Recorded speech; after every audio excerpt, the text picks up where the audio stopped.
దర్శి నియోజకవర్గానికి ఒక ప్రత్యేకత ఉంది. తెలుగుదేశం పార్టీ ఒక మహిళా అభ్యర్థిని అయితే ప్రకటించడం జరిగింది. సో ఇంతకీ ఎవరు ఆ మహిళా అభ్యర్థి అంటే గొట్టిపాటి లక్ష్మి గారు. తెలుగుదేశ రథంలోన గొట్టిపాటి లక్ష్మి మన దర్శి. మీరు వృత్తిరీత్యా ఒక డాక్టర్ కదా, సో అటువంటి డాక్టర్ అయిన మీరు ఇప్పుడు రాజకీయాల్లోకి ఎందుకని అడుగు పెట్టాలనుకుంటున్నారు? డాక్టర్గా నేను ఒక కొంతవరకే ప్రజల్ని ఇన్ఫ్లుయెన్స్ చేయగలను ఆర్ హెల్ప్ చేయగలను.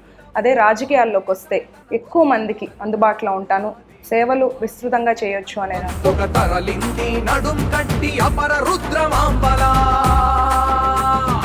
దర్శి లాంటి నియోజకవర్గం వైసీపీ కంచుకోట అనేది అసలు ఏం లేదండి. మొన్న వైసీపీ వేవ్లో కూడా మున్సిపాలిటీ గెలిచింది దర్శి టీడీపీనే. మీకు స్థానిక సమస్యల పైన ఏమైనా అవగాహన ఉన్నదా? ఎప్పుడు బటన్ బటన్ నొక్కితే ప్రజల గొంతు తడుస్తుందా? 2014 నుంచి 19 వరకు కూడా చంద్రబాబు నాయుడు గారే ముఖ్యమంత్రిగా ఉన్నారు. మరి అప్పుడు ఎందుకని చేయలేకపోయారండి ఈ అభివృద్ధి? వైసీపీ ప్రభుత్వం అవన్నిటిని గాలికి వదిలేసింది. ఓకే, అభివృద్ధి జరిగిందంటూ టీడీపీని. ఓకే, ఒకవేళ మీరు రేపు ఎన్నికల్లో గెలిస్తే దర్శి నియోజకవర్గాన్ని ఎలా అభివృద్ధి చేస్తానంటారు? దర్శి చరిత్రలో ఎరగని అభివృద్ధిని చేసి చూపిస్తాను. హాయ్ వివర్స్, నమస్తే, వెల్కమ్ టు ఆదా. నేను మీ ప్రసాద్. ఈరోజు నేను ఎక్కడున్నాను అంటే దర్శి, ఆంధ్రప్రదేశ్లో ఉన్న 175 నియోజకవర్గాల్లోని దర్శి నియోజకవర్గానికి ఒక ప్రత్యేకత ఉంది. సో ముఖ్యంగా 2024 ఎన్నికలకు వచ్చేసరికి తెలుగుదేశం పార్టీ చివరిగా ఒక మహిళా అభ్యర్థిని అయితే ప్రకటించడం జరిగింది. సో ఇంతకీ ఎవరు ఆ మహిళా అభ్యర్థి అంటే గొట్టిపాటి లక్ష్మి గారు. స్వతహాగా ఆవిడ ఒక డాక్టర్. సో ఇప్పుడు వారిని కలిసి మనం మాట్లాడే ప్రయత్నం చేయబోతున్నాము. సో వాళ్ళ ఆలోచన విధానం ఎలా ఉంది, ప్రచారం ఎట్లా ఉంది, రాబోయే ఎన్నికలు ఎలా ఎదుర్కొంటారు అనే అంశాలన్నీ కూడా మనం చర్చిద్దాం. నమస్కారం లక్ష్మి గారు. మేడం బాగున్నారా? సో ముందుగా మీరు వృత్తిరీత్యా ఒక డాక్టర్ కదా, సో అటువంటి డాక్టర్ అయిన మీరు ఇప్పుడు రాజకీయాల్లోకి ఎందుకని అడుగు పెట్టాలనుకుంటున్నారు? నేను గత 7 ఏళ్ళుగా సక్సెస్ఫుల్ డాక్టర్గా ప్రాక్టీస్ చేసుకుంటున్నాను నర్సరావుపేటలో. మాకు అన్ని ప్రాంతాల నుండి ప్రజలు వస్తూ ఉంటారు, వాళ్ళ సమస్యలు చెప్తూ ఉంటారు. ఒక డాక్టర్గా పేషెంట్ ఎట్లా హెల్దీగా ఉండాలని ఆశిస్తాను. వాళ్ళకి ఎప్పుడు ప్రాబ్లమ్స్ రావాలి, రోగాలు రావాలని అయితే అనుకోము మేము. కానీ వెళ్ళేటప్పుడు వాళ్ళని ఎలా హెల్దీగా, అట్లాగే ఒక హెల్దీ సొసైటీ ఉండాలి అన్న ఆశయంతో డాక్టర్గా నేను ఒక కొంతవరకే ప్రజల్ని ఇన్ఫ్లుయెన్స్ చేయగలను ఆర్ హెల్ప్ చేయగలను. అదే రాజకీయాల్లోకి వస్తే నాకు ఒక మార్గం ఉంటుంది. ఈ మార్గాన్ని ఎంచుకుంటే నేను ఎక్కువ మందికి అందుబాటులో ఉంటాను, సేవలు విస్తృతంగా చేయొచ్చు అనే దాంతో రాజకీయాల్లోకి రావడం జరిగింది. సో సమాజం అనేది ఇప్పుడు బాగోలేదు కాబట్టి ఆ సమాజాన్ని అంతా కూడా నీట్గా ఆ కుళ్ళు మొత్తం కుతంత్రాలన్నీ తీసేయాలనే ఉద్దేశం మీద మీరు రాజకీయాలకు వస్తున్నా అంటారు. సో మీ ఎడ్యుకేషన్ బ్యాక్గ్రౌండ్ గురించి ఒకసారి చెప్తారా? నేను schooling Tamil Nadu and Vijayawada KCP Siddhartha, inter Sri Chaitanya, మెరిట్లోనే చాలా కష్టపడి ఎంసెట్లో ర్యాంక్ సాధించి ఎంబీబీఎస్ ఎంటర్ అయ్యాను. ఏ ర్యాంక్ వచ్చిందండి? 1000 ర్యాంక్ ఫస్ట్ అటెంప్ట్లో. సూపర్. ఎంతో డెడికేషన్తో, హార్డ్ వర్క్తో, చదువు అంటే చాలా ఇష్టంతో ఉండేదాన్ని. చాలా ఫోకస్డ్గా ఉండేదాన్ని. అండ్ దెన్ ఎన్ఆర్ఐ మెడికల్ కాలేజ్లో ఎంబీబీఎస్ చేశాను. ఓకే. నెక్స్ట్ ఎంఎస్ గైనిక్ కర్ణాటకలో చదివాను. తర్వాత ఇన్ఫర్టిలిటీ ఫెలోషిప్ చేశాను పూణేలో. అండ్ అదర్ ఫెలోషిప్స్ చిన్నవి కూడా చేసుకొని ప్రాక్టీస్ స్టార్ట్ చేసుకున్నాను. సో మీ ఎడ్యుకేషన్ బ్యాక్గ్రౌండ్ బాగుంది. దర్శి లాంటి నియోజకవర్గం వైసీపీ కంచుకోట, అక్కడ మీరు ఎట్లా ఎదుర్కొంటారు?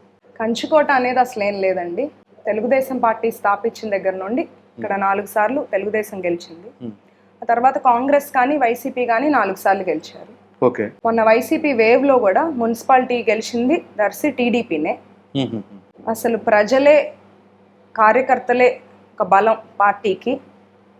కంచుకోట ఇవన్నీ పాత 2019లో మీరు ఆగిపోయారు. అప్పటి మాటలు మీరు ఇంకొంచెం అప్గ్రేడ్ అవ్వాలి. అవుదాం ఖచ్చితంగా. ఎందుకంటే ఇప్పుడు 2024లో మొత్తం మారిపోతుంది అంటారా? కంచుకోవట్లేదు లేవు. డెఫినెట్లీ. డాక్టర్ గారు, మీకు స్థానిక సమస్యల పైన ఏమైనా అవగాహన ఉన్నదా? నాకు నా ప్రత్యర్థుల కన్నా కూడా స్థానిక సమస్యల పైన పూర్తి అవగాహన ఉంది. నాకు వాళ్ళ సమస్యలు తెలుసు, వాటి పరిష్కార మార్గాలు కూడా తెలుసు. ఇక్కడ వాటర్ అనేది చాలా తీవ్రమైన ప్రాబ్లం. అది బేసిక్ నీడ్. వాటర్ ఇవ్వలేని నాయకుడు గవర్నమెంట్ ఎందుకో నాకు అర్థం కావట్లేదు.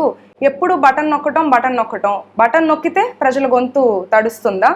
నాకేం అర్థం అవ్వట్లేదు ఈ ప్రభుత్వం ఏం చేస్తుందో. ఓకే, ఒకవేళ మీరు రేపు ఎన్నికల్లో గెలిస్తే దర్శి నియోజకవర్గాన్ని ఎలా అభివృద్ధి చేస్తానంటారు?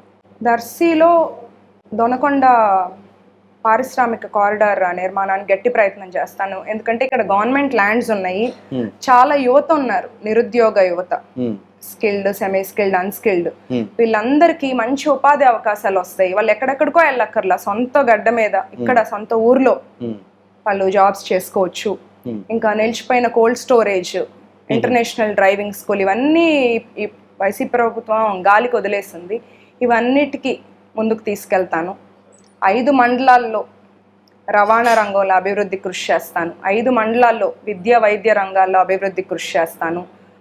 బీసీలకు ఒక ప్రాధాన్యత ఇచ్చిందే మొదటి నుండి అన్న నందమూరి తారక రామారావు గారు. అలానే ఇప్పుడు చంద్రబాబు నాయుడు గారు, వారి తర్వాత ఉన్న రాష్ట్ర అధ్యక్షులు బీసీ నాయకులు అచ్చెన్నాయుడు గారు ఎంత ప్రాధాన్యత ఇస్తామో ప్రజలందరికీ తెలుసు. రేపు మా నియోజకవర్గంలో కూడా మేము బీసీలకు ఫూలే భవన్ కమ్యూనిటీ హాల్ నిర్మాణం చేస్తాం, ఎస్సీలకు అంబేద్కర్ భవన్ ఏర్పాటు చేస్తాం, ముస్లిం సోదరులకు షాదీఖానా ఏర్పాటు చేస్తాం. ఇవన్నీ మేము అభివృద్ధి వైపు నడుస్తాం.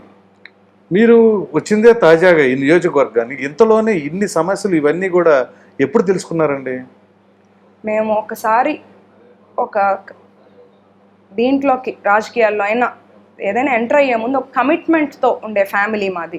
ప్రజా సమస్యలు తెలుసుకోకుండా ఊరికే ఏదో మాటలు చెప్పి మభ్యపెట్టి ఓట్లు అడిగి పదవి తీసుకొని పారిపోవటానికైతే రావు కదండి. వచ్చే ముందు మేము అక్కడ మా ప్రాంతంలో ఉన్నప్పుడు ఎట్లయితే ప్రజల్లో ఉన్నాం, అక్కడ ప్రాబ్లమ్స్ తెలుసు, అట్లాగే ఇక్కడికి వచ్చేటప్పుడు అన్ని తెలుసుకొని రావాలి. అదే కాకుండా నేను ఈ 5 రోజుల్లో ప్రచారంలో కూడా ఇంకా చాలా సమస్యలు, ప్రతి ఒక్కళ్ళు ఇంటికి వెళ్ళినప్పుడు నేను ఓట్లు అడిగేటప్పుడు వాళ్ళ సమస్యలు కూడా తెలుసుకుంటున్నాను. ప్రతి ఒక్కళ్ళు ఏదో చిన్న ప్రాబ్లం అయినా వాళ్ళకి అది మేజర్ ప్రాబ్లమ్. డ్రైనేజ్ సమస్యలు చెప్తున్నారు, ఎక్కడ స్ట్రీట్ లైట్స్ లేవు, వాటర్ కుళాయిలు లేదంటున్నారు, రోడ్స్ బాగాలేవు, అన్నీ వింటూ ఉన్నాము. వాటి మీద దృష్టి పెడతాము. సో జనసేన బీజేపీ క్యాడర్ మీతో కలిసి ఎలా ఉంటున్నారు? కలిసి వస్తున్నారు అసలు? జనసేన నాయకులు కానీ బీజేపీ నాయకులు కానీ అందరూ మాకు పూర్తి మద్దతు ఇస్తున్నారు. జన సైనికులు, వీర మహిళలు, యూత్ ఎస్పెషల్లీ ప్రచారంలో ఎంతో ఉత్సాహంతో వాళ్ళే స్వతహాగా వచ్చి పాల్గొంటున్నారు. అందరూ ఒక ఏకాభిప్రాయంతో వెళ్తున్నాం. అందరు ఎజెండా ఒకటే, జగన్ పాలన దింపాలి, ప్రజాపాలనని గెలిపించుకోవాలి. సో ఇప్పుడు ఈ జనసేన బీజేపీ కేడర్ వాళ్ళందరూ కూడా బాగానే వస్తున్నారు. గత సంవత్సర కాలంగా దర్శి నియోజకవర్గంలో టీడీపీ ఇన్ఛార్జీలు లేరు, మరి కేడర్ ఎట్లా ఉందండి? తెలుగుదేశం పార్టీ స్థాపించినప్పటి నుండి కార్యకర్తలే బలం, వాళ్ళ భుజస్కంధాల మీద పార్టీని నడిపిస్తున్నారు. సో గత సంవత్సర కాలంగా నాయకులు లేకపోయినా సరే ఈ విధంగానే ఉందంటారు. చాలా స్ట్రాంగ్ గా కార్యకర్తలు నాయకులు నడిపిస్తున్నారు. సో అయితే మీరు తొలి రోజు ఏదైతే నియోజకవర్గంలో అడుగు పెట్టారో అప్పుడు ప్రజాస్పందన ఎట్లా ఉందండి? నేను అంతటి అభిమానం అయితే అసలు ఊహించలేదు. ప్రతి ఒక్కళ్ళు నన్ను వాళ్ళ ఇంటి అమ్మాయిగా, ఒక అక్కగా, చెల్లెలుగా, కూతురుగా, మనవరాలుగా అందరూ ఆశీర్వదిస్తూ హారతులు ఇచ్చారు. పూలమాలలేంటి ఎవ్వరూ అసలు పిలవకుండా మా వెంట వచ్చారు. నేను అది ఎప్పటికీ మర్చిపోలేను. ఆ అభిమానాన్ని, వాళ్ళ ఆత్మీయతను నేను అభివృద్ధి రూపంలో రుణం తీర్చుకుంటాను. అసలు చంద్రబాబు నాయుడు గారి దృష్టిలో మీరు పట్టడానికి గల కారణం ఏంటి? మా తాతగారు గొట్టిపాటి హనుమంతరావు గారు, మా నాన్నగారు గొట్టిపాటి నర్సయ్య గారు, అలాగే ఇప్పుడు ఓటమి ఎరగని నాయకుడు మా బాబాయ్ గొట్టిపాటి రవి దశాబ్దాలుగా రాజకీయాల్లో ఉన్నారు. వాళ్ళు ఇంతకుముందు దర్శి అది మర్జ్ అవ్వకముందు కొన్ని మండలాల్లో చేసిన అభివృద్ధి కార్యక్రమాలు కానీ, వాళ్ళ ప్రజల మనుషులు ఎప్పుడు కూడా పదవుల కోసం, పవర్ కోసం ఆలోచించకుండా మా వాళ్ళకి నేను ఉండాలి అని పోరాడిన వ్యక్తులు. వాళ్ళని దృష్టిలో పెట్టుకొని వాళ్ళది గౌరవించి నాకు ఇక్కడ అభ్యర్థిగా ఇచ్చారు. నేను ఆడపిల్లని అని చాలా మంది అంటున్నారు, కానీ నా పుట్టినిల్లు గొట్టిపాటి కుటుంబం, ప్రకాశం జిల్లా. నేను అందరికి ఇక్కడ నేను ఈడపిల్లని అని చూపిస్తాను. ఓకే, సో అయితే ఇప్పుడు మీరు గొట్టిపాటి ఫ్యామిలీ అనేసరికి ఒక రాజకీయ చరిత్ర ఉంది కదా. సో సో ఆ నమ్మకాన్ని మీరు ఎలా నిలబెట్టుకుంటారు? మీ మీద చాలా బాధ్యత ఉంది ఇప్పుడు. మీ తాతగారు, మీ నాన్నగారు, మీ బాబాయ్ గారు.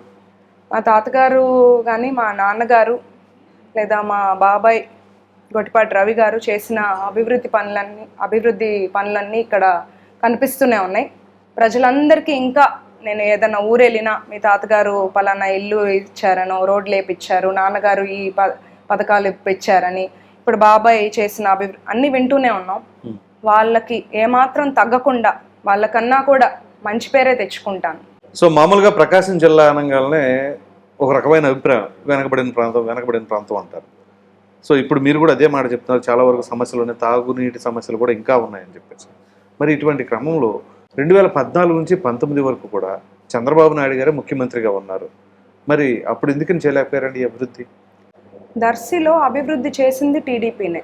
2000 కోట్లతో నియోజకవర్గంలో అభివృద్ధి పనులు చేశారు. సాగునీటి ప్రాజెక్టులు, గ్రామాల్లో సీసీ రోడ్లు, డబుల్ రోడ్లు, బ్రిడ్జ్లు, పేదలకు ఇళ్ళు, ఇవన్నీ టీడీపీ ప్రభుత్వం హయాంలోనే జరిగింది. కుర్చేడ్లో గురుకుల పాఠశాల, దర్శిలో పల్లెవనం పార్క్, పశువుల ఆసుపత్రి భవనం, ట్రెజరీ బిల్డింగ్ ఇవన్నీ నిర్మించారు. కోల్డ్ స్టోరేజ్ లాంటివి, ఇంటర్నేషనల్ డ్రైవింగ్ స్కూల్ ఇవన్నీ ఆగిపోయాయి. ఇప్పుడు నెక్స్ట్ వచ్చిన వైసీపీ ప్రభుత్వం అవన్నిటిని గాలికి వదిలేసింది. అభివృద్ధి జరిగిందంటూ టీడీపీనే. రేపు మన తెలుగుదేశం, జనసేన, బీజేపీ కూటమి అధికారంలోకి రావటం ఖాయం. మళ్ళీ అదే అభివృద్ధిని మేము కొనసాగిస్తాం. సో ఫైనల్ గా చెప్పండి, దర్శి నియోజకవర్గ ప్రజలకు మీరు ఏం చెప్పదలుచుకుంటున్నారు? దర్శి చరిత్రలో ఎరగని అభివృద్ధిని చేసి చూపిస్తాను. దర్శిని ప్రకాశం జిల్లా మార్గదర్శిగా చేస్తాను. స్వల్ప కాల ప్రయోజనాల కన్నా దీర్ఘకాల ప్రయోజనాల మీద నా ఫోకస్ ఉంటుంది. పలానా కాలంలో దర్శి ప్రాంతంలో పలానా గొట్టిపాటి లక్ష్మి వల్ల ఎంత లబ్ధి చేకూర్చింది అని ఒక ఫ్యూచర్ భావితరాలకు ఒక గీటురాయిగా నిలవటం నా ఆశయం.